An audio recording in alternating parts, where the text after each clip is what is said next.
嗨，大家好，我是Min。今天的主题是大家最想看的跳发。在开始之前，我想先跟大家说，如果喜欢我的影片，记得订阅我的频道，追踪我的 IG， 还有点赞脸书粉丝团哦。今天要来跟大家分享的是跳发。大家在练跳发或是在比赛中发跳发的时候呢，有没有遇过这种情况？看着自己抛很高的球，就忘记球网长什么样子？或是失去方向感，不知道球网在哪边，甚至是发球之后直接爆灌在队友的头上。其实跳发蛮常出现这些情况的。之前都有跟大家说，跳发的观念其实跟直抛扣很像，那其实几乎是一样的哦。那我们看看今天的重点有哪些：1. 抛球；2.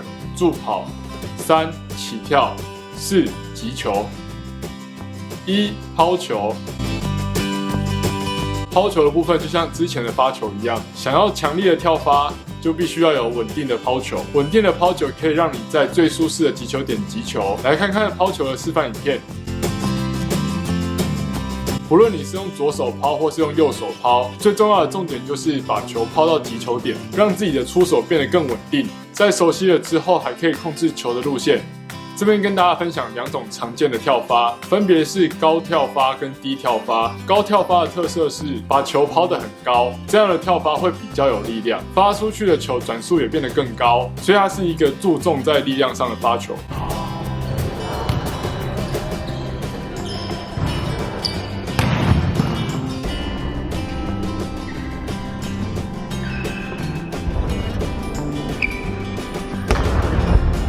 那另外一种是低跳发，它的球抛得比较低、比较平，特色是球速更快，然后还会带一点飘球的感觉。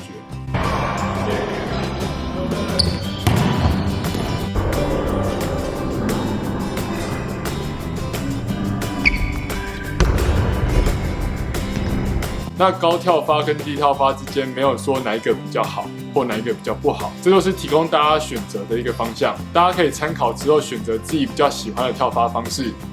2. 助跑。助跑会因为抛球而改变。如果说你抛球抛得比较平的话，你的助跑可能就要加速加快；如果说你的抛球抛得比较高的话，你的助跑可能就要先原地等一拍之后抓准时机再往前冲。所以助跑会因为抛球而调整哦。如果说助跑还没有办法很稳定的抓到那个时机点，可以试试看用自抛接练习。那这边跟大家讲一个助跑的小诀窍：助跑的方向要向着抛球的方向，并将球留在惯用手前方。假设你是右撇子的话，你的助跑方向就必须要比球再往左边一点点，这样才可以更稳定的打到球。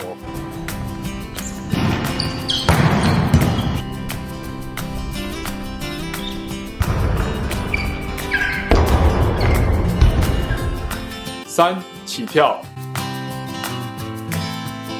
起跳要搭配助跑跟抛球，常常会看到有人把球抛在场内，然后从底线跳进场内跳发，这是利用身体向前的动量对跳发击球加压，让跳发的威力得到提升。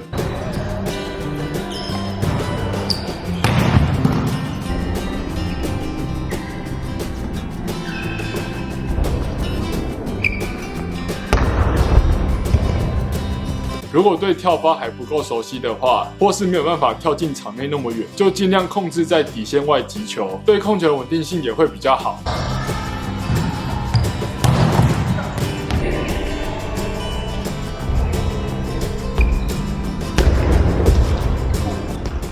4. 击球。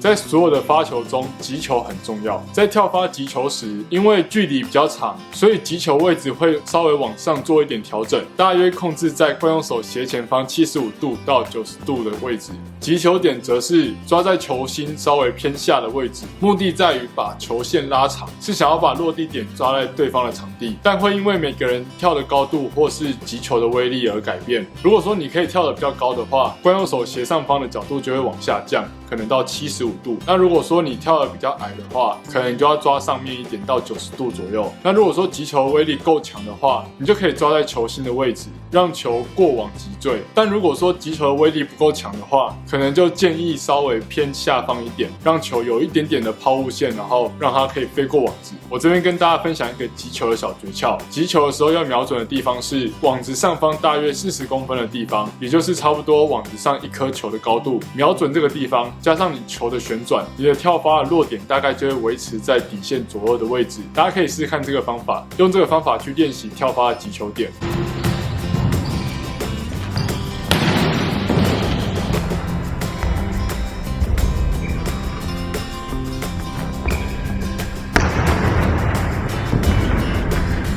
在这边总结一下，跳发有4个重点。第一个是抛球，跟其他的发球一样，抛球要抛到击球点的位置。第二个是助跑，助跑跟攻击一样，要配合抛球调整自己的步伐。3、起跳，稍微思考一下自己的能力，然后选择自己适合的起跳位置。第4个是击球，记得击球的目标是网子上40公分。今天跟大家提供的练习方法，那就是在练习发球的时候，试试看高跳发跟低跳发之间的差别，还有把球抛在场内跟场外不一样的感觉，用各种不一样的抛球方式来找到自己最喜欢的跳发。找到之后可以多多练习。今天的排球小教室就上到这边，有任何问题都可以在下面留言。如果喜欢我的影片，记得订阅、追踪跟按赞哦。我们下次见。